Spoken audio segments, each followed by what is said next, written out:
Davi. Tem uma outra com o título Um Buraco na Parede. E uma outra mensagem com o título Fatalidade Marítima. Não deixe de adquirir, se você pode, custa apenas R$10. À medida que você estiver semeando na minha vida, Deus estará semeando na sua vida também. Ok? Muito obrigado. Por favor, pastor. Prezados irmãos, o suprecitado texto que ora acabamos de ler, olhem aqui para mim, é uma narrativa dos 3 evangelistas, Mateus, Marcos, Lucas e João. Esses 3 extraordinários evangelistas, eles fizeram menção integralmente do ministério de Jesus e de tudo aquilo que Cristo fez ao longo do seu ministério. No capítulo de número 8, onde lemos, o evangelista São Marcos está nos declarando que Jesus deixou a Galiléia e foi para a cidade de Gadara, onde por sua vez havia uma família que estava com um problema espiritual gravíssimo, que não se tratava apenas de uma influência espiritual, mas de uma possessão, muito mais do que uma opressão. Nos registros de Atos dos Apóstolos, o doutor Lucas, no capítulo 10, o verso 38, ele diz: como Deus ungiu a Jesus de Nazaré com o Espírito Santo e com poder, o qual andou por todas as partes fazendo o bem e curando a todos os oprimidos do diabo, porque Deus era com ele. Glória a Deus. Essa expressão neotestamentária, muito embora está contida no Novo Testamento, mas há de fato uma prerrogativa do profeta Isaías, no capítulo 61, a despeito do Messias, a saber, Jesus, quando ele estava apontando para o ministério de Cristo, dizendo, quando Jesus chega na sinagoga, que abre o livro, o que chamamos de rolo, e diz: o Espírito do Senhor está sobre mim, pois o Senhor Deus me ungiu para pregoar a liberdade aos cativos e o ano aceitável do Senhor. Então, Jesus, ele, durante esses 3 a 3 anos e meio, se ocupou de libertação, de transformação, de mudanças. O intuito de Jesus girava em torno e pela causa do reino de Deus.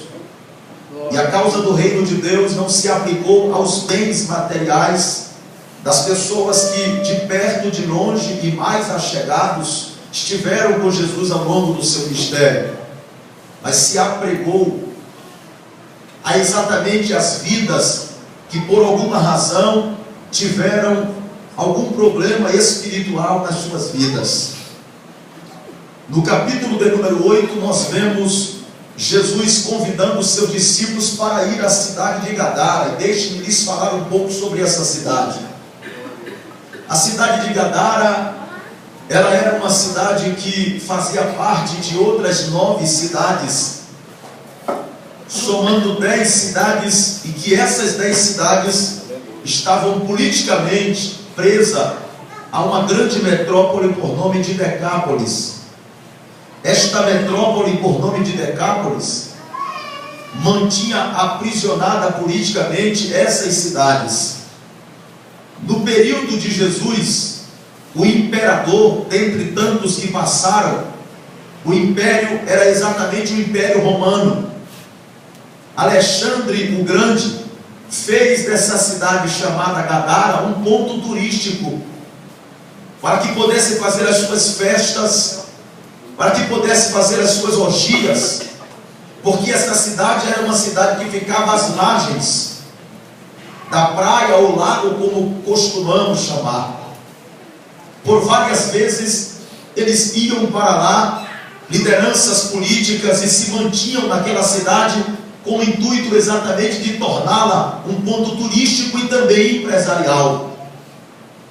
O histórico antigo da cidade de Gadara nos revela que os romanos entraram nessa cidade por várias vezes para dizimarem famílias, subtraírem os bens daqueles que ali estavam.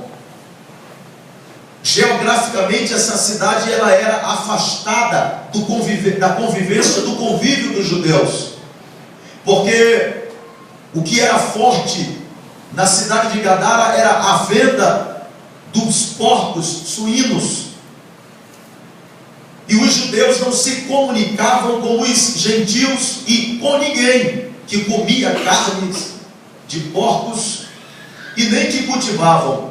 Então Jesus enfrenta o primeiro desafio aqui com os discípulos: passemos para o outro lado da margem. Quem vai dizer isso com precisão é exatamente o evangelista Lucas, quando ele diz que Jesus convida os discípulos para entrarem dentro do barco. Gadara agora está com esse histórico do Império Romano, que entrou por várias vezes para destruir as cidades. Os templos religiosos eram destruídos, as famílias eram dizimadas, as mães que estavam gestantes, eles tiravam o feto vivo, abriam as barrigas das mulheres, tiravam o feto vivo e colocavam este animal que você pode ou não ter de estimação na sua casa, um gato, e costuravam as barrigas das mulheres, e elas saíam agonizando até a morte. Não se sabe exatamente a razão pela qual este homem tornou-se um homem endemoniado. O que alguns historiadores dizem é que seja possível que ele guardou um rancor no coração por conta de o império estar entrando na sua cidade e saindo durante muitos anos, e eles não podiam ter nada, até que por sua vez o império conseguiu dominar aquela cidade, e ela se tornou então uma cidade pertencente aos romanos. O quadro deste homem se agravou de tal forma que ele perdeu alguns privilégios que é comum ao cidadão: o direito de viver em família, o direito de ir e vir, o direito de paz, de alegria, de tranquilidade, de contentamento, de relacionamento social. Jesus agora desce às margens da cidade de Gadara, e a ida de Jesus foi uma ida proposital, porque se Jesus não chega, o diabo consegue destruir essa cidade e essa família de uma vez por todas. Ao passo que quando Jesus desce do barco, o texto diz que sai de dentro do sepulcro um homem, e a característica dele era endemoniado. Percebemos nos versos exatamente do número 26 que navegaram para a terra dos Gadarenos, que está defronte da Galileia. Alguns historiadores acreditam que Jesus fez um sacrifício de aproximadamente 38 a 39 quilômetros de distância. E quando desceu para a terra, ali saiu ao encontro dele, vindo da cidade, um homem que há muito tempo estava possesso de demônios, e não andava vestido nem habitava em qualquer casa, mas no sepulcro. Percebam que este homem era um homem que estava sobre a opressão. Nós então entendemos no campo da área espiritual que existem opressão, que existem possessão, que existem influência. Quando o indivíduo está sob uma influência do mal, ele está sobre si, mas o inimigo está lhe impulsionando a tomar algumas atitudes. Mas quando ele está sobre a possessão, ele está fora de si, tomando atitudes que, por sua vez, ele não tem nenhum conhecimento do que está acontecendo.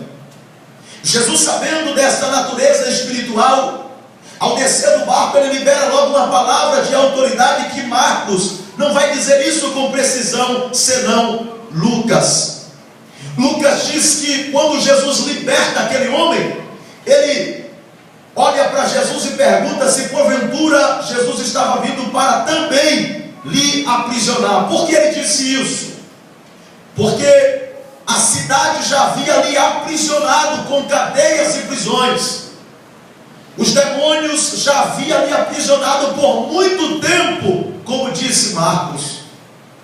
E depois que ele liberta, ele também pergunta a Jesus, porque ele sabia da existência ministerial de Jesus e o tamanho do poder que estava sobre o Messias, se também Jesus estaria vindo para lhe aprisionar, porque os romanos já faziam isto há muitos anos.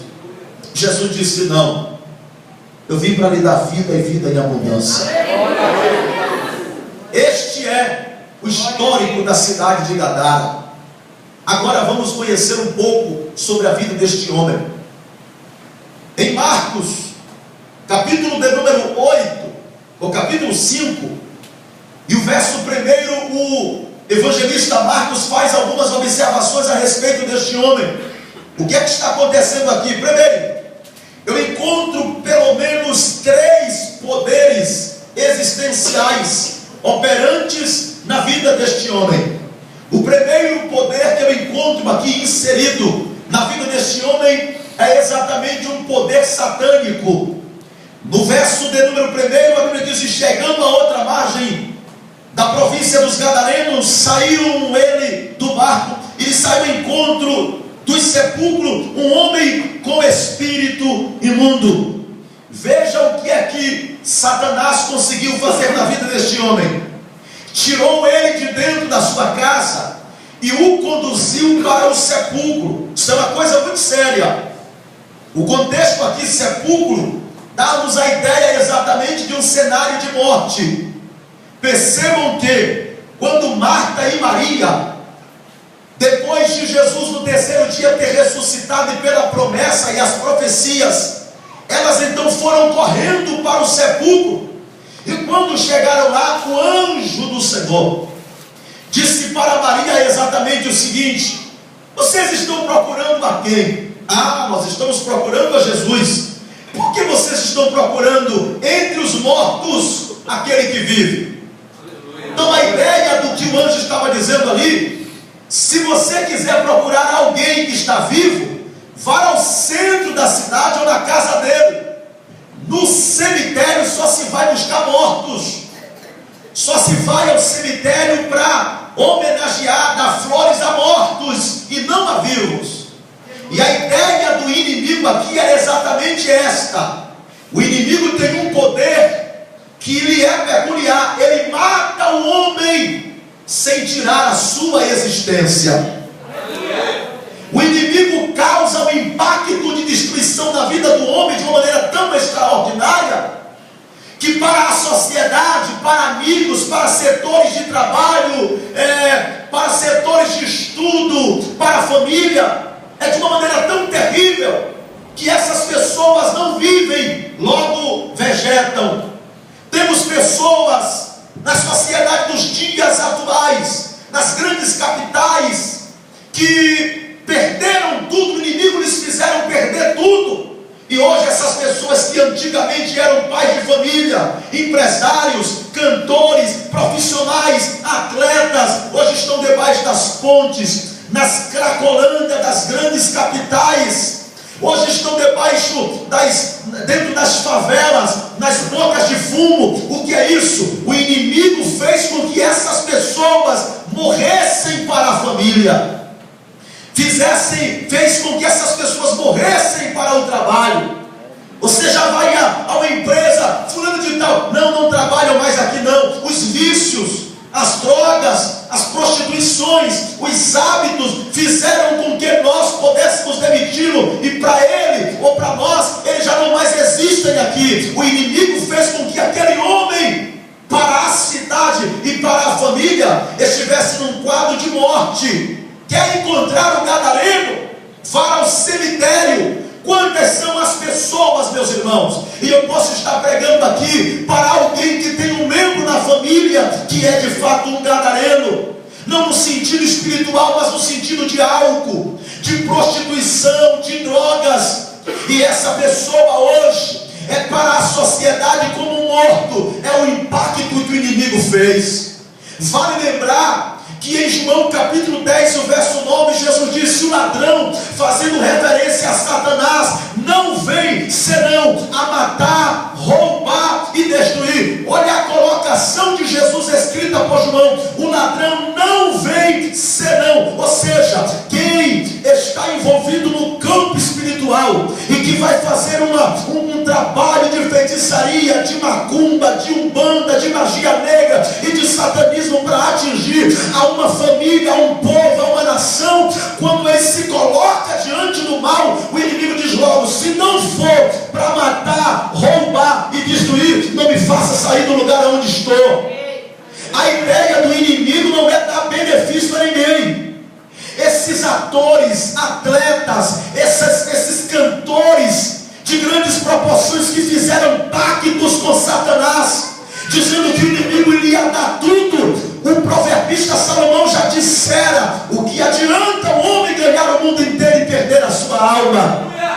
O inimigo não dá nada a ninguém, pelo contrário, ele primeiro aprisiona a alma do homem, porque o intuito dele é matar, roubar e destruir.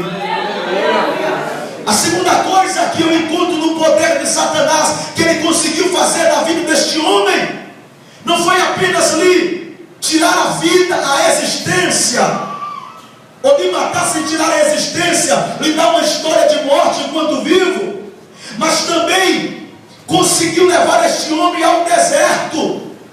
Vejam o que o evangelista diz: e o conduzia ao deserto. Ele andava pastando pelos desertos. Qual é a ideia que temos aqui de deserto? Psicologicamente falando, os psicólogos dizem que todas as pessoas que estão trazendo consigo uma história de depressão, por qualquer que seja a esfera, essas pessoas não querem viver na coletividade. Essas pessoas não querem viver no setor de trabalho. Essas pessoas não querem viver na faculdade. Pelo contrário, elas querem estar isoladas de tudo e de todos. A ideia aqui do inimigo é causar um impacto psicológico e emocional na vida deste homem, para que ele pudesse sair de dentro de casa e viver no deserto. Deserto não é um lugar bom de se estar. No capítulo exatamente de número 28 de Deuteronômio, a Bíblia diz que Deus conduziu o povo ao deserto.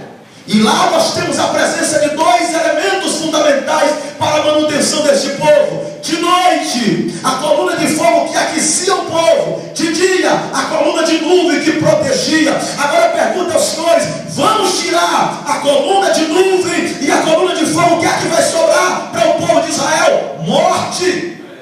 Porque deserto durante o dia era exatamente 40 a 46 graus. À noite, 8 graus abaixo de zero. No deserto tem uma limária do campo, que durante o dia no sol quente ela consegue andar por debaixo da terra e consegue atingir a sua presa, seja ela ser animal ou ser humano. Por isso Deus o protegeu com sandálias alpercatas que crescia no pé do povo.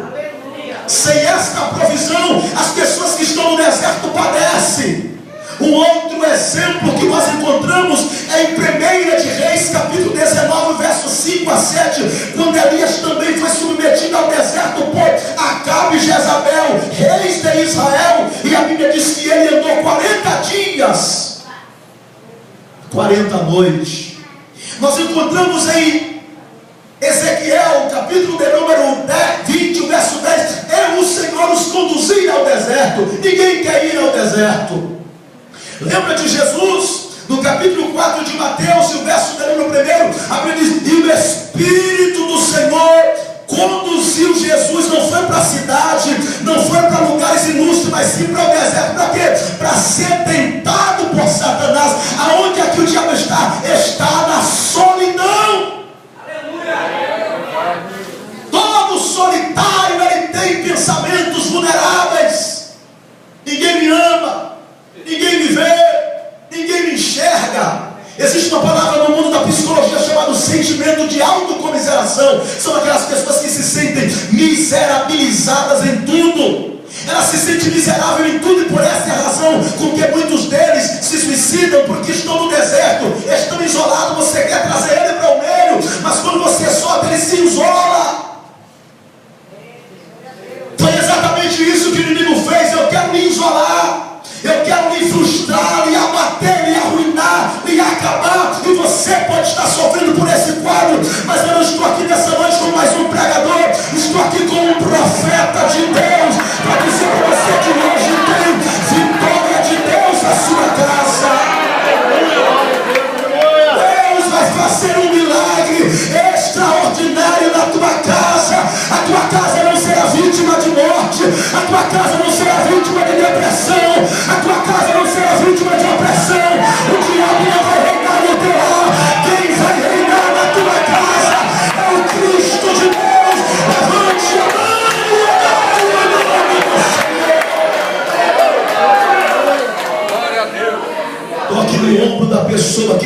seu lado e diga para ele: Jesus está indo ao encontro da sua casa.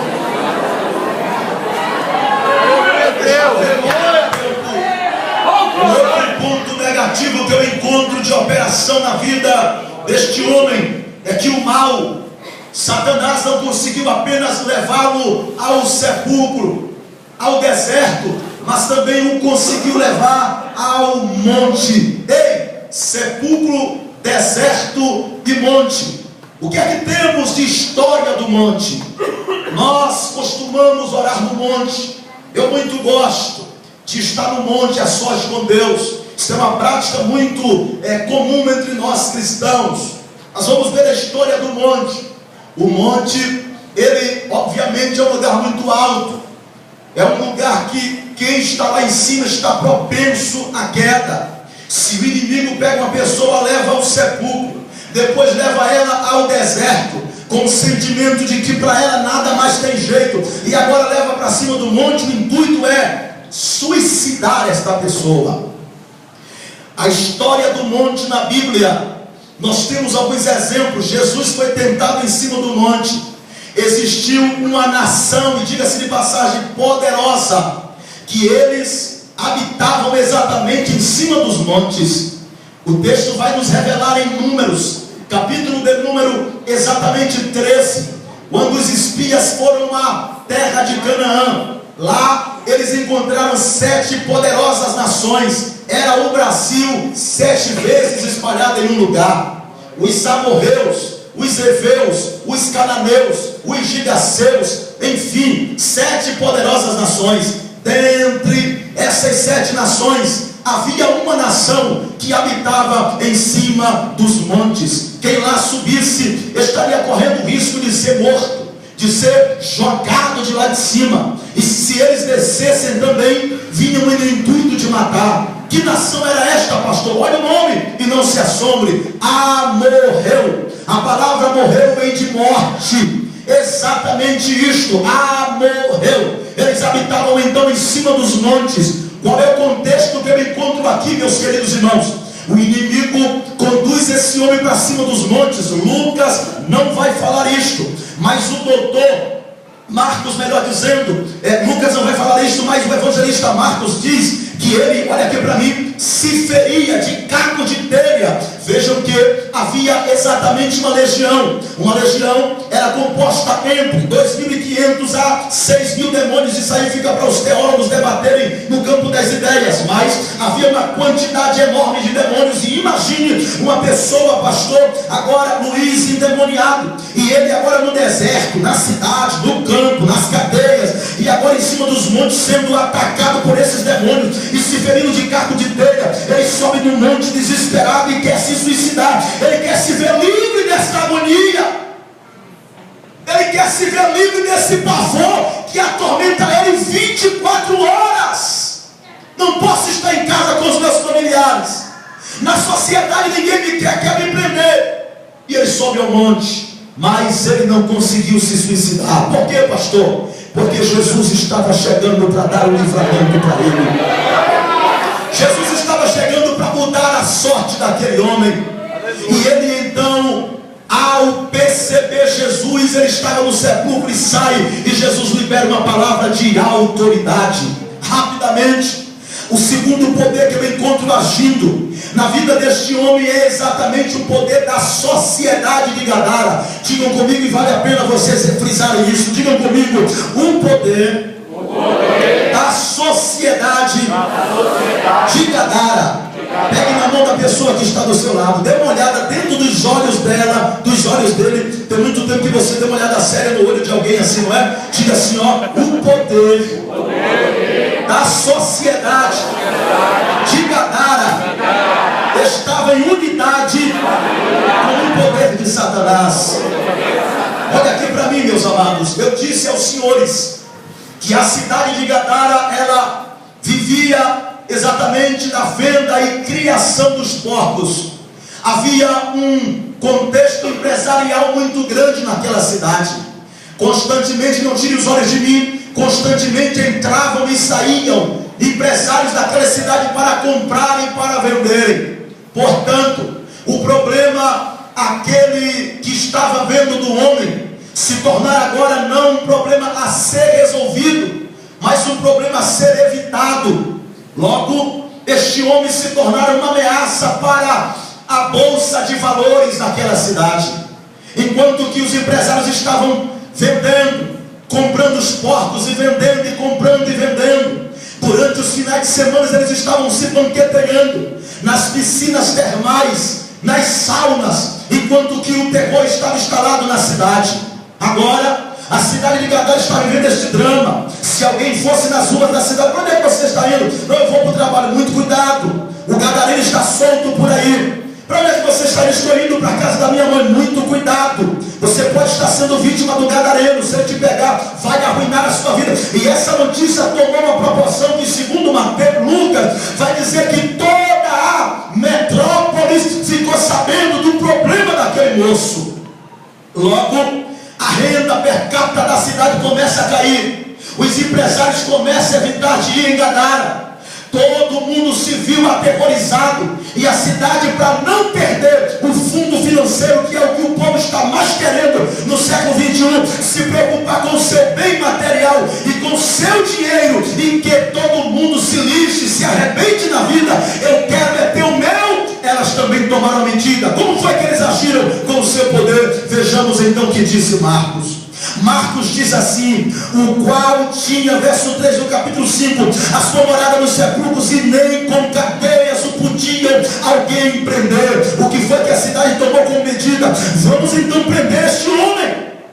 Não podemos estar perdendo dinheiro, não podemos estar tendo problema com o nosso lucro. Vamos prender. E a Bíblia diz que pegaram grilhões, cadeias, e prenderam aquele homem. Grilhões, irmãos, não é para ser humano. Grilhões é para urso, tigre, leões, panteras. Não é para ser humano. É mais fácil você prender um drogado, é mais fácil você matar um drogado, um traficante, alguém que está causando terror, do que gerar uma possibilidade de mudança na vida dele. Os planos de governo estaduais e federais não pressa exatamente em torno da mudança do ser humano.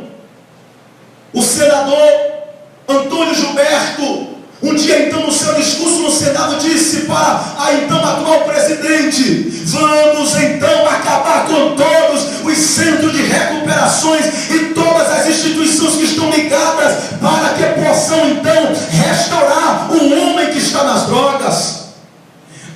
Em Vitória do Espírito Santo, o senador Magno Malta fez o seu pronunciamento dizendo: eu quero também mandar um recado para o senador Antônio Gilberto. Eu quero dizer que não existe nenhum remédio para curar alguém que está nesse caminho de drogas, alguém que está endemoniado, alguém que está transtornado, senão Jesus de manhã, o Espírito Santo de tarde, e Deus de noite.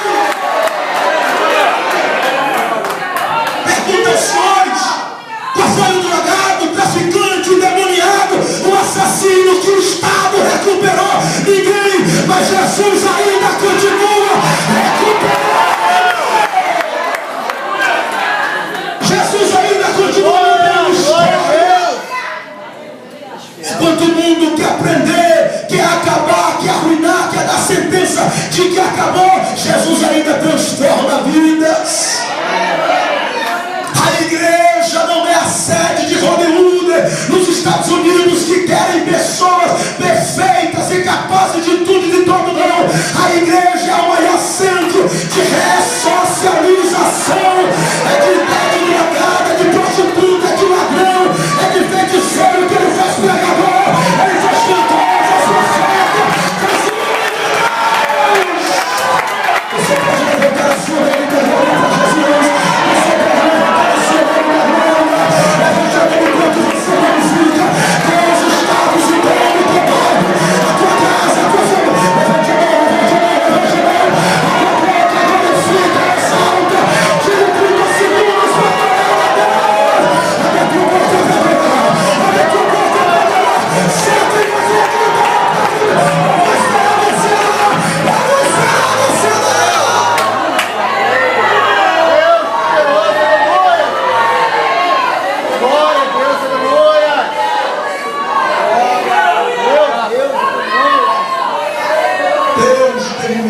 para a sua casa hoje.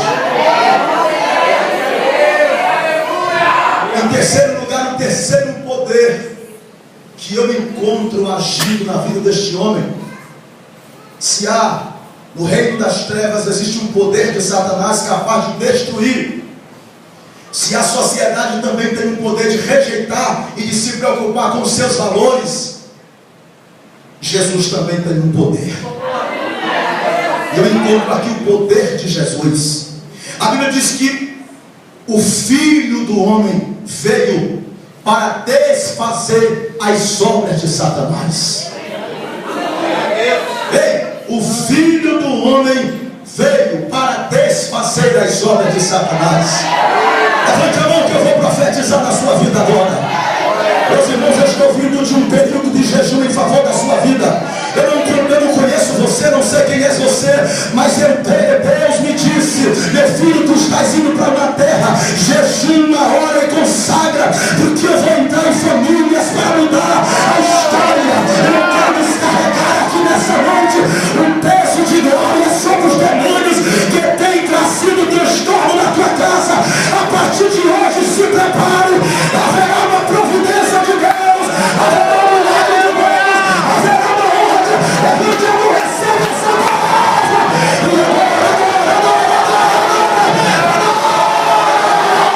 Chama esse filho musical. Levante a mão, vamos adorar. Vamos adorar, vamos adorar. Abre a tua porta, igreja.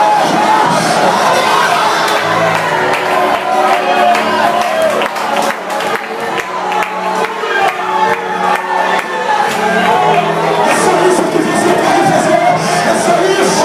Que glória da glória. Que glória da glória. Que Deus está.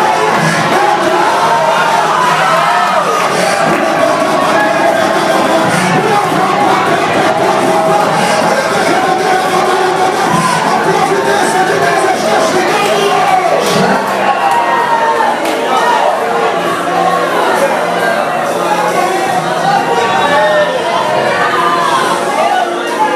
Coloque a mão da pessoa que está do seu lado, faça um carinho para ele aí e repita de novo, sendo incisivo: Deus vai fazer um milagre na tua casa hoje. Deixa eu terminar, irmãos. Glória a Deus! Glória!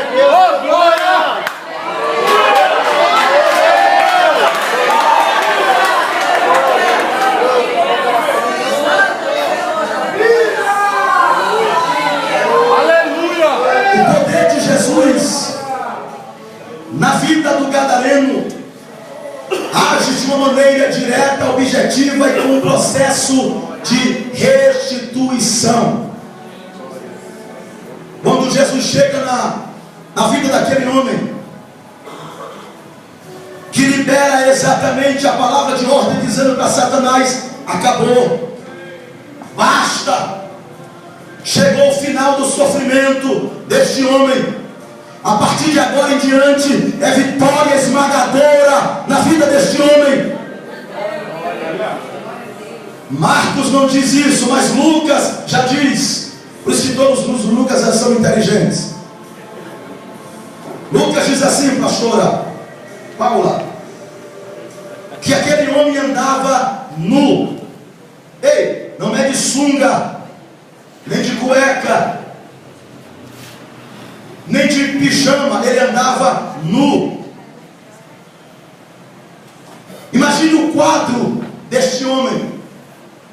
Você andando nas ruas da cidade de Campo Grande e se depara de repente no seu bairro, na sua casa, no colégio, na faculdade, no trabalho, um homem aparece, cabelos grandes, unhas compridas, barba, o corpo todo empolado de lodo, ferido, fédido, com os olhos esbugalados, como dissemos lá na Bahia, esvermelhado, aquele aspecto, segundo o livro do pastor Denilson Lima da Bahia, ele o trata, dizendo que a época o chamava de um monstro do cemitério, o monstro de Gadara. E aquele homem veio. Lucas disse que aquele homem, depois que Jesus libertou aquele homem, começa agora o processo de restituição. Jesus disse: sai dele, espírito imundo, e os demônios saíram. Aquele que estava tomando conta dos porcos, saíram correndo e foram anunciar na cidade e nos campos, na cidade para os empresários e nos campos para os funcionários.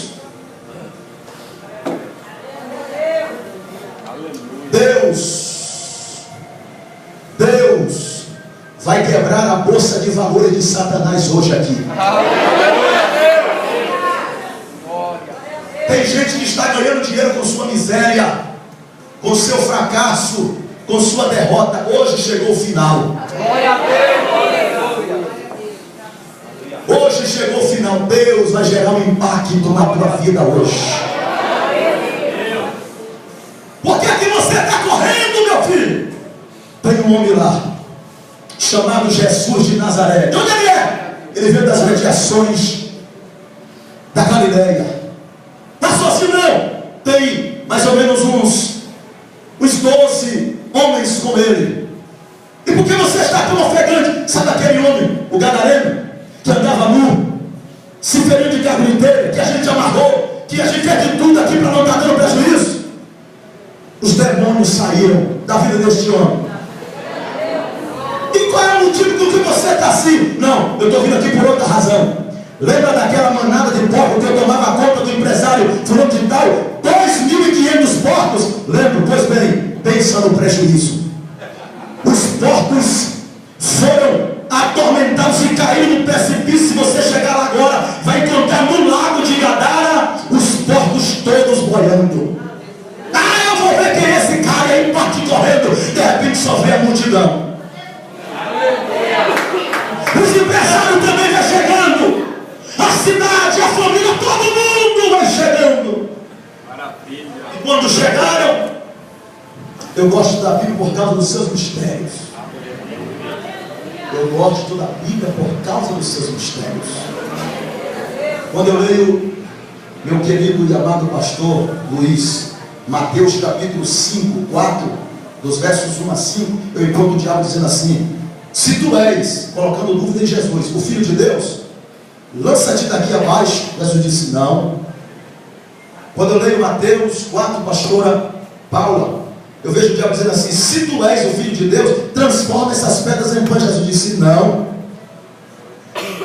Se tu és o Filho de Deus, lança-te daqui abaixo. Não. Se tu és o Filho de Deus, prostra e me adora. Jesus disse: não. Jesus disse? Não. Jesus disse? Não. Acho que quando eu encontro em Mateus, Marcos e Lucas, a legião de demônios diz assim: permita-nos que entremos nesses porcos. E Jesus disse o que, irmãos? Jesus disse o que? Entra. Por quê? Porque lá Jesus disse não e aqui está dizendo sim. Sabe por quê? Porque a cidade de Gadara estava presa nos porcos. Quero saber lá de gadareno, quem está endemoniado, quem está passando por problema, quem está em depressão, quem está em crise, quem teve acidente de carro. Eu não quero saber nada. Sabe por que é que o Brasil está passando pelo quadro que está passando?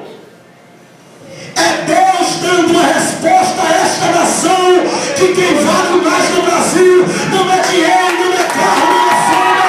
Quem vale mais no Brasil é o ser humano. Quem vale mais aqui é o ser humano, irmão. Outro dia um empresário se aproximou de mim, um fazendeiro, e disse: pastor, olhe por mim que o meu gado está morrendo, uma seca violenta na Bahia. Eu disse: só morre gado de fazendeiro de quem tem gado para morrer. Porque aqui quando as vacas estavam gerando os seus filhos, quando as vacas leiteiras estavam gerando os seus 300 litros, você não estava glorificando a Deus, rapaz.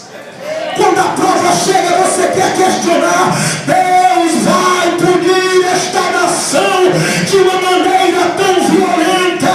E eu lhe digo mais: só vai sobrar o justo, aqueles que estão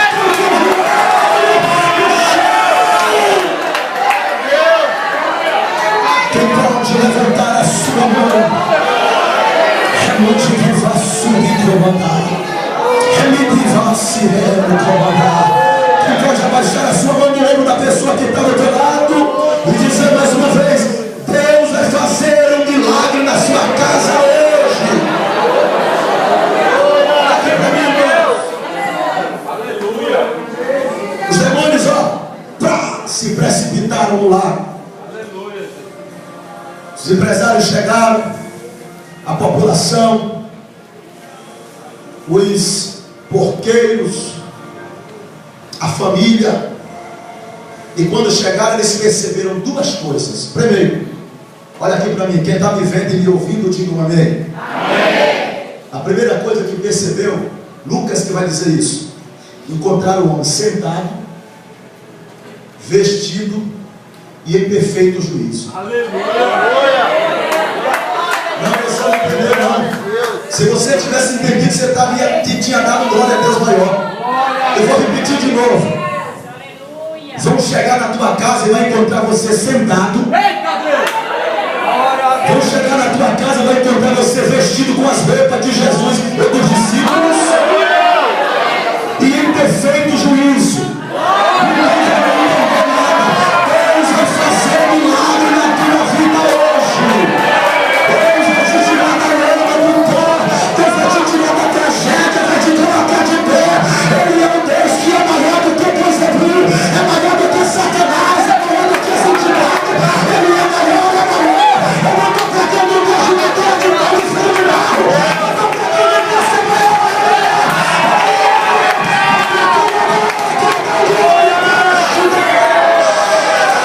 Levante a mão, só que acredita no Deus que é maior. Você acredita nesse Deus? Você acredita, aleluia? Aleluia, você acredita? Abre a boca da Deus, glória a Deus. Levante a mão agora, levante a mão agora. Vai acontecer milagre hoje.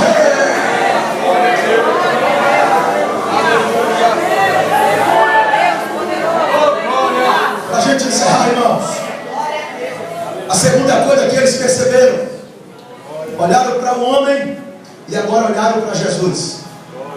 O texto diz, amado, que um temor se apoderou da cidade, pastor. Todo mundo ficou atemorizado. Aí olha, enquanto é um cidadão aí que está livre, a mim tanto fez como tanto faz. Agora eu quero saber dos porcos.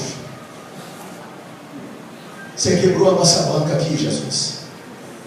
E sabe o que disseram? Eles olharam para Jesus em segundo lugar e disseram assim: aparta-te de nós. Agora eu pergunto a vocês aqui: quem já teve uma experiência aqui com Jesus? Diga amém. Amém. Quantos de nós temos aqui problemas coletivos? Eu não tenho somente um problema. Você não tem somente um problema. Todos nós aqui, todos, sem exceção, todos nós aqui temos N problemas em diferentes áreas: financeiro, espiritual, material, familiar, social, profissional, ministerial, espiritual. Todos nós temos problemas distintos. Se Jesus opera um milagre na sua vida em alguma área, a pergunta é: você quer que Jesus vá embora da tua vida ou quer que Ele resolva todos os teus problemas? Você quer que Ele vá embora ou quer que Ele resolva todos os teus problemas? Que fica ou que vá? Que fica ou que vá, irmãos? Mas eles lá, os gadarenos, disseram: vai embora, Jesus. Sabe por quê? Porque a entidade espiritual, os demônios, estavam tão presos àquela terra, àquela região, que disseram: não nos manda embora dessa região, mas nos manda se precipitar nos porcos. Tem lugares, meus irmãos, que o inimigo já está inveterado, está tão preso, e tem pessoas que não querem se verem livres deste mal. Mas aquele homem estava sob uma possessão e Jesus disse: eu vou mudar a história dele hoje. Jesus disse: tudo bem, já que vocês querem que eu vá embora, eu vou. uma coisa, tenha certeza. Estou indo, mas vou deixar um pregador da palavra de Deus aqui. Vou deixar um missionário aqui. E pastor, vou dizer uma coisa, viu? O diabo só age numa cidade até enquanto não chegou um crente. Até enquanto não chegou um crente. Pode ter quem estiver numa cidade, o inimigo pode estar fazendo o que ele quiser fazer. Quando um crente chegar lá, é problema. Aleluia. Qual é a comparação que o senhor faz aí, pastor? Vou fazer uma comparação.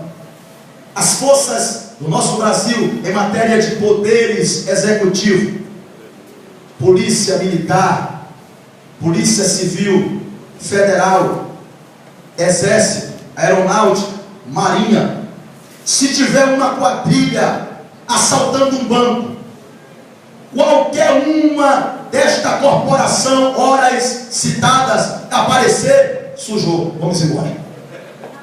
Ei, sujou, vamos embora. O que está acontecendo? O BOP está aí, o exército está aí, a militar está aí, a civil está aí, a federal está aí. E aí agora eles ou se rendem ou vão embora. Glória a Deus. Não entendi, pastor. O diabo está matando, roubando, destruindo, oprimindo pessoas, arruinando famílias. Quando chega um crente, mas não é esse crente de meia tigela que nós temos nessa geração, meu irmão. É crente de carne no joelho, é crente de jejum, crente de oração, crente que ama a palavra, crente que sabe administrar